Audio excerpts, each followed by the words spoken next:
Welcome to the Air Mobility Command Report. I'm Airman First Class Lorna Booz. The 41st Airlift Squadron paid a special visit to the Alaskan Frontier. Lieutenant Colonel Sarah Santoro explains how her younger crews conquered the adverse conditions to better prepare them for combat.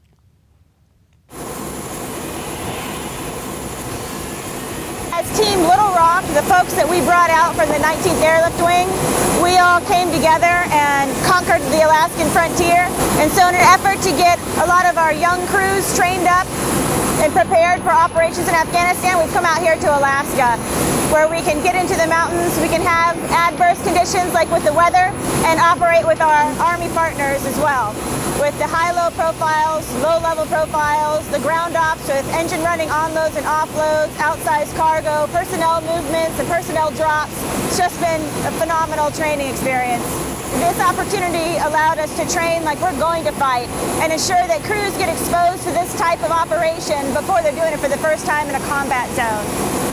To enable initiatives for rapid global mobility and being able to support the spectrum of conflict from peace to wartime ops, this exercise has helped sharpen our combat edge of delivering combat airlift and has made us better as a team.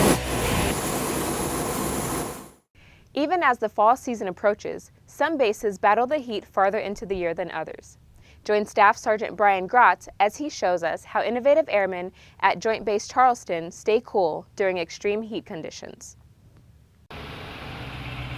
For members of the 437th Aerial Port Squadron, day-to-day operations can vary, from checking equipment, providing supplies for outgoing air mobility command missions, to gearing up to service incoming aircraft.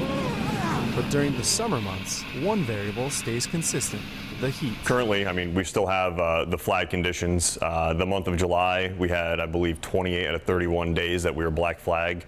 A few times it was before 09.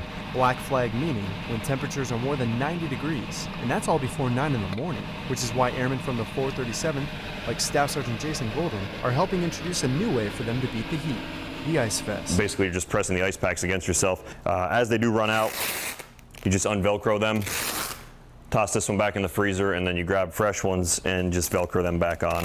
While the vest doesn't have a fancy title quite yet, the intent does not get lost in translation. It's a lot cooler. A lot. It gets hot out here.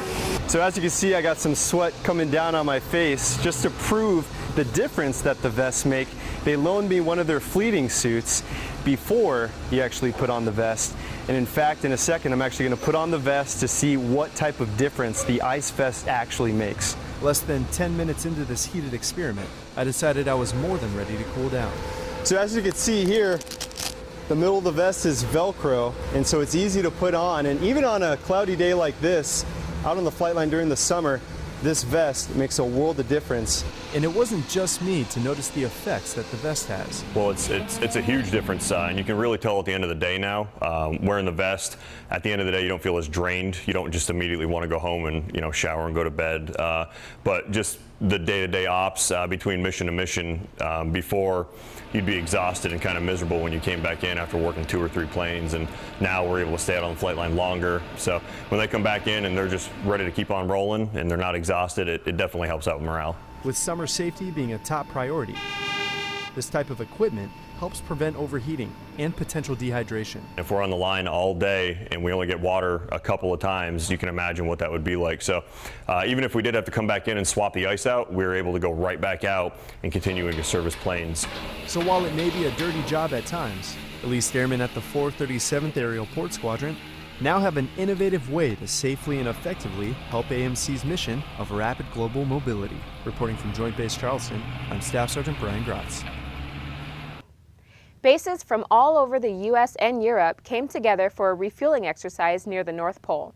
Staff Sergeant Caitlin Jones shows us how the 305th Air Mobility Wing played their part in Operation Polar Roar. This KC-10 extender and 3 others from Joint Base McGuire-Dix-Lakehurst put the global in rapid global mobility recently when they flew in support of Operation Polar Roar. Polar Roar brought together aircraft from nearly 20 bases in the U.S. and Europe for a massive strategic deterrence exercise. These airmen from the 305th Air Mobility Wing at JBMDL flew near the North Pole to refuel B-52 Strato Fortresses from Minot Air Force Base.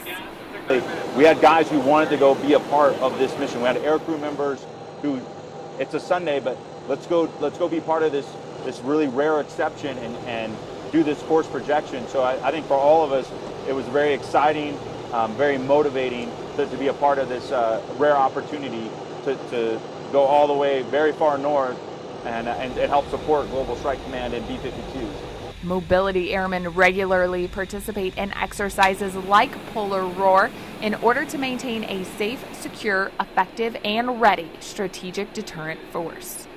Staff Sergeant Caitlin Jones, Joint Base McGuire-Dix-Lakehurst, New Jersey. That's it for this edition of the Air Mobility Command Report. To view more stories like these, go to www.youtube.com/user/mobilityairmen. And if you know of an airman on your base who deserves to be featured, contact your local public affairs office.